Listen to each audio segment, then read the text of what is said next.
Oke Sobat YouTube, sekarang kita akan memasuki gerbang tol Caringin Utama. Sudah nampak di depan area dari gerbang tol Caringin Utama, Sobat YouTube. Assalamualaikum warahmatullahi wabarakatuh. Berjumpa kembali bersama channel YouTube Edward Widodo. Hari ini channel YouTube Edward Widodo akan membagikan tips ataupun bagaimana cara masuk ke jalan tol khusus untuk pemula ya Sobat YouTube. Karena ada beberapa subscriber yang ingin dibuatkan bagaimana cara masuk ke jalan tol ya. Ini khusus untuk pemula. Jalan tol adalah jalan umum atau tertutup di mana para penggunanya akan dikenakan biaya untuk melintasi sesuai tarif yang berlaku. Banyaknya pengguna jalan tol nampaknya masih ada juga ya yang melanggar peraturan tata tertib, apalagi pengemudi pemula. Pada saat memasuki jalan tol, tentunya tidak boleh asal nyelonong masuk ke jalur tol yang ada. Ada beberapa peraturan yang harus dilakukan saat memasuki jalan tol. Pertama, pastikan kondisi kendaraan Sobat YouTube semua dalam keadaan baik. Kemudian, pastikan juga Sobat YouTube sudah mempunyai kartu e-tol dan dengan saldo yang mencukupi. Jadi, untuk masuk ke gerbang tol, pastikan Sobat YouTube memiliki kartu e-tol dan saldo yang mencukupi.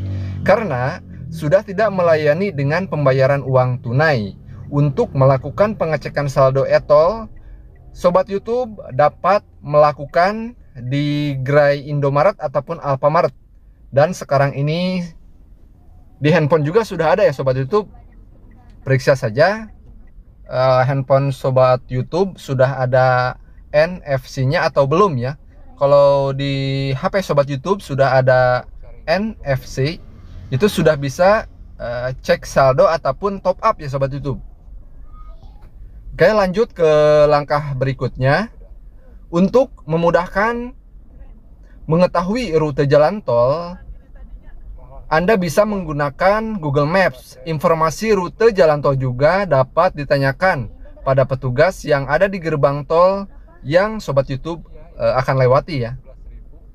Lanjut, di jalan tol tidak menyediakan jalan untuk putar balik Sobat YouTube. Karena itu, perhatikanlah rambu-rambu petunjuk arah yang ada di jalan tol tersebut.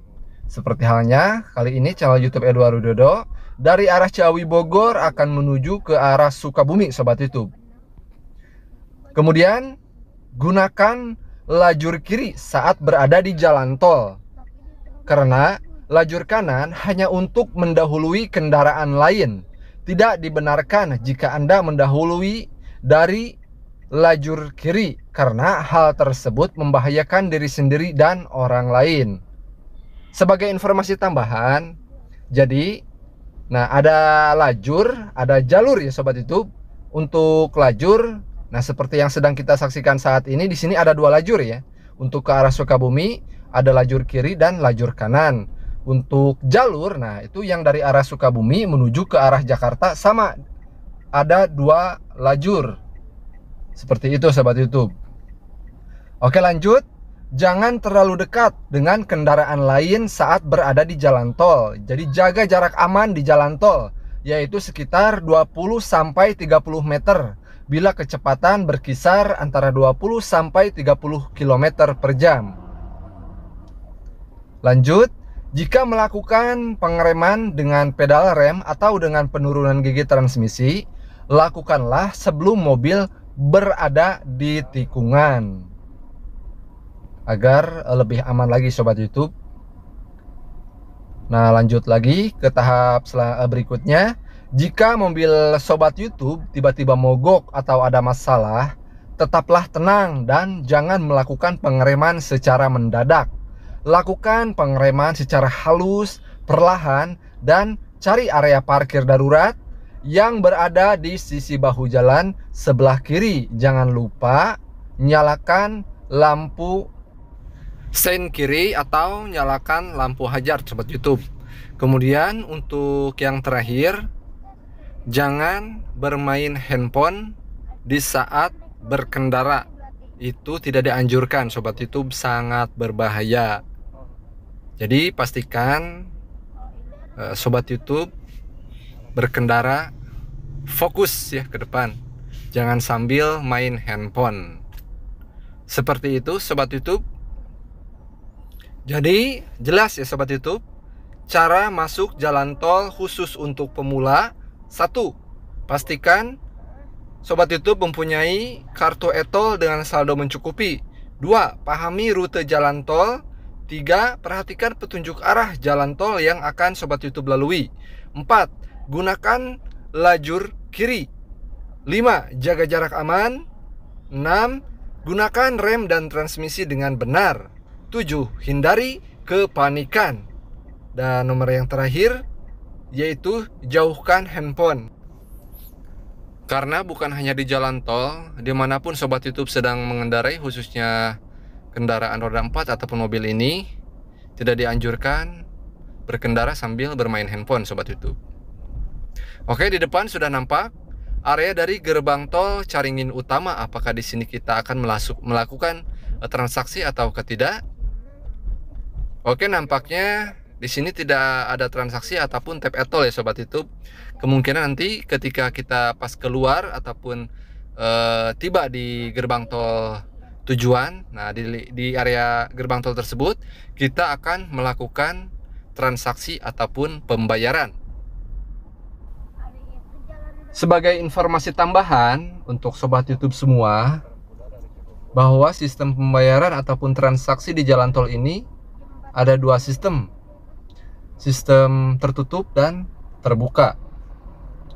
Cara pembayaran di jalan tol sudah cukup lama beralih dari pembayaran tunas ataupun cash ke non tunai. Tentu hal ini sangat membantu ya sobat YouTube agar transaksi lebih cepat dan juga mengurangi antrian yang panjang. Karena hanya dengan melakukan tap atau kartu saja dan langsung jalan kembali. Tetapi tahukah sobat YouTube, kalau sebetulnya ada perbedaan dari sistem pembayaran jalan tol tertutup dan juga pembayaran terbuka ya sobat YouTube. Sebetulnya transaksi di tol dengan non tunai ini sudah diterapkan sejak tahun 2017 secara keseluruhan. Transaksi pembayaran tertutup dan terbuka ini seperti apa serta bagaimana pengaplikasiannya dan juga keunggulannya? Oke, kita bahas dari sistem pembayaran tertutup di jalan tol ya sobat YouTube. Pada sistem pembayaran yang pertama ataupun pembayaran dilakukan 2 kali, namun tetap penarikan saldo hanya 1 kali.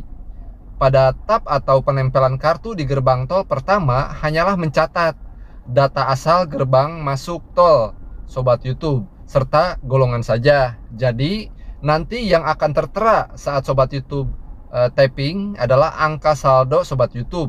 Lalu tidak ada struk yang keluar. Lalu sampai di gerbang tol kedua, di mana gerbang ini akan memotong saldo e-tol elektronik sobat YouTube beserta keluarnya struk berisikan data sisa saldo dan lain sebagainya. Nah, kalau begitu pada tol-tol seperti ini tidak boleh meminjamkan kartu tol sobat YouTube, karena nantinya malah nggak bisa keluar atau melakukan transaksi.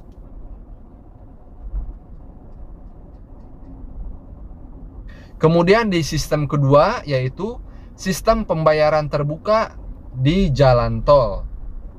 Kalau sistem pembayaran ini dilakukan sekali, yang artinya saldo akan langsung terpotong pada pintu tol yang ada. Jadi istilahnya pengguna akan membayar tol hanya pada satu tahapan saja, yaitu pada gerbang yang saat ini sobat YouTube berada.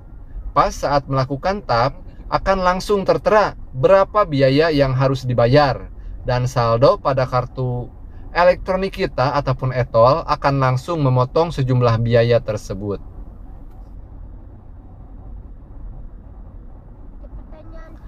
Untuk penerapan pembayaran tarif tertutup, bisa kita ambil contoh atau ditemukan di jalan tol Trans Jawa.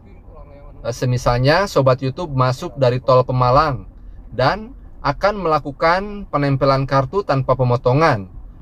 Lalu misalnya akan keluar di Pejagan Sobat YouTube. Saat menempelkan kartu di Pejagan inilah saldo Sobat YouTube akan terpotong sesuai golongan yang ada. Kalau untuk contoh pembayaran terbuka seperti di Jakarta misalnya terbilang banyak. Kita sebutkan saja salah satu contohnya. Di sekitar Jakarta Outer Ring Road seperti Sobat YouTube masuk melalui dari gerbang tol Cengkareng, maka akan langsung terpotong nih Sobat YouTube saldo e-tolnya.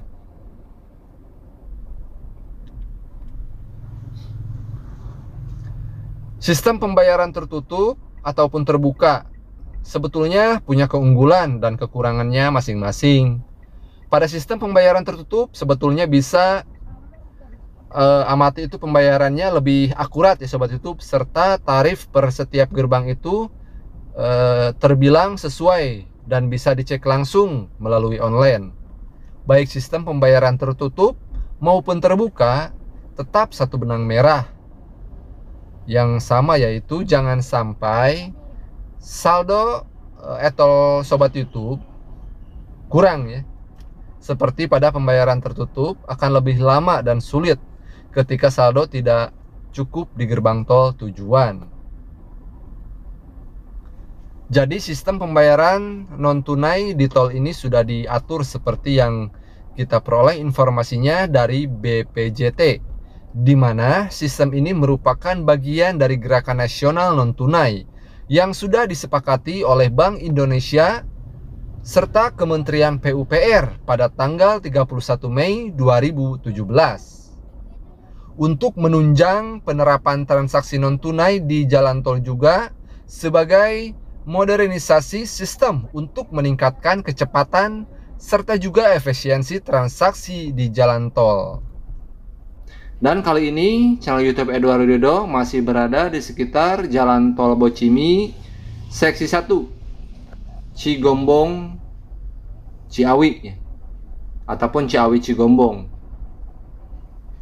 Proyek jalan tol Bogor Ciawi Sukabumi ataupun tol Bocimi merupakan salah satu dari rangkaian proyek strategis nasional yang dicanangkan oleh pemerintah. Tol Bocimi ini diharapkan dapat mengurangi kemacetan yang selama ini terjadi bila ada perjalanan yang menuju ke arah Sukabumi. Jalur tol Bocimi ini melintasi dua kabupaten, yakni Kabupaten Bogor dan Kabupaten Sukabumi, dengan total investasi sebesar 7,77 triliun. Ruas jalan tol Bocimi memiliki panjang 54 km dan pembangunannya dibagi atas 4 seksi, yakni seksi 1 Ciawi Cigombong dengan panjang 15,35 km. Seksi 2 Cigombong Cibadak ataupun GTO Parung Kuda dengan panjang 11,9 km. Seksi 3 Cibadak dengan panjang 13,7 km. Dan terakhir di seksi 4 Sukabumi Barat, Sukabumi Timur dengan panjang 13,05 km. Dari kawasan tol Bocimi seksi 1 channel YouTube Edward Widodo pamit. Akhir kata, wabillahi taufiq wal hidayah. Wassalamualaikum warahmatullahi wabarakatuh.